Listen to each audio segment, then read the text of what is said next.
To talk about HIV in the Black community in present day, you have to really look at the history of HIV and Black people, and how really almost since the beginning of the epidemic in the 40 years since HIV was first identified here in the United States, Black people have been villainized and stigmatized around not just having an HIV diagnosis, but as being pushers of the virus, if you will. So there was a time when, if you were considered a member of the 4-H club, that if you were a hemophiliac, a homosexual, a heroin user, or Haitian, which who are predominantly Black and people of color, that you were at greatest risk for HIV, and that many of the folks who were outside of those four communities basically had no risk. That stigma that was perpetuated 40 years ago, it still exists in a lot of different ways, and it still impacts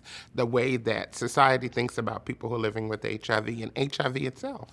The reality is that people who are having sex with a person who has HIV are at risk for getting HIV, period. I remember helping to create flyers for organizations to disseminate at pride parades in New York back in the 90s, and for local community health centers. I decided to leave my former place of employment. I worked for a rather large corporation, and I knew that I wanted to make HIV my life. I knew that there were not enough voices like mine who needed to be heard. And there was a stark underrepresentation of Black people, of Black women, and of Black trans women. And I realized people listened to me when I talked. So I used that privilege to help folks and to make sure that I was advocating for folks, not just who are like me, but folks who are not like me also, who may not have good subject and verb agreement all the time. So here is something that kind of pricks people the wrong way, but I'll say it anyway because it's true. So HIV healthcare systems, they were built for the benefit and by white, cisgender, gay men who were dying of AIDS. And thank goodness for those gay white men. However, the HIV epidemic doesn't look like that anymore. HIV is so insidious that it is taken a hold in every single community of folks. And so the fact that we have HIV healthcare systems that are still functioning as they did 40 years ago means that a lot of people are being left out. Healthcare systems are failing Black, brown, transmasculine, transfeminine folks, everybody really, except white, gay, cisgender men, because healthcare systems weren't set up to treat us, number one. Medications weren't tested for us. And we know that Black people and other people of color are far behind because of so many different systems, oppressive systems, racist systems that have existed even before HIV did. We can track how folks are doing from diagnoses to retention and care, being administered HIV medications, and to getting to the magical viral suppression stage.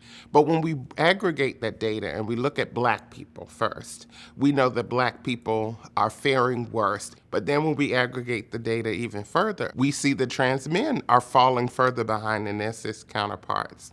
And then when we look at trans women, and more specifically Black trans women, there are a lot of sources that say that I'm a Black transgender woman, and that Black transgender women are perhaps 49 times more likely to have an HIV diagnosis. And depending on where you are in the country, about 62% of Black transgender women will have an HIV diagnosis in her lifetime. We're at the bottom as far as numbers. We're at the bottom when it comes to HIV diagnosis. We're at the bottom when it comes to retention and care. We're at the bottom when it comes to being administered HIV medications. And we're certainly at the bottom and really far behind when it comes to achieving that magical goal of viral suppression. Untreated HIV allows other conditions to happen. It increases your risk for other comorbid illnesses as well, and it shortens your life expectancy. So, regional differences when it comes to access can vary greatly. If we compare north to south, there's a clear distinction in the dissemination of information, in the way that folks get their information, not to over politicize this. But if we even think of something as simple as receiving a ballot for an election in the mail, where you are in the country can determine your access to something as basic as receiving a ballot in the mail. And the same thing happens for the dissemination of other information as well, particularly around health, around sex, and around HIV. So, as a person who loves God, who loves the church, who loves religion, and who loves spirituality, I believe that the church is miserably failing people. I also believe that the black church is horribly failing black people. We don't talk about sex in a healthy way in church, even in 2021. And everybody that has a biological child there has had sex, but yet it's still considered a taboo topic. I'm a black person. I go to a predominantly black church. One of the discussions that we have in church is about the fact that those of us who identify as Christian have sex too. And we must acknowledge that if you have sex, you can be at risk for HIV. But what does that mean? Does that mean simply don't have sex so you don't have risk for HIV? No, it means making the best decisions for yourself. It means that if you're a person with HIV, that you are empowered by this gospel to take care of yourself. And that means going to a doctor. That means taking your medicine as prescribed and talking to your partner so that they can make the best decisions for themselves. It means that if you're not a person who's living with HIV, but you're sexually active, it means doing what's necessary to protect yourself so that you don't get an HIV diagnosis. It means using condoms.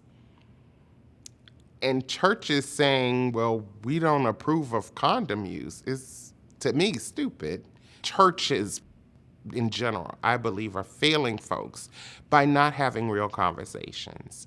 I think it's cowardly, and it is the total antithesis of what Christ and religion and the Bible are about.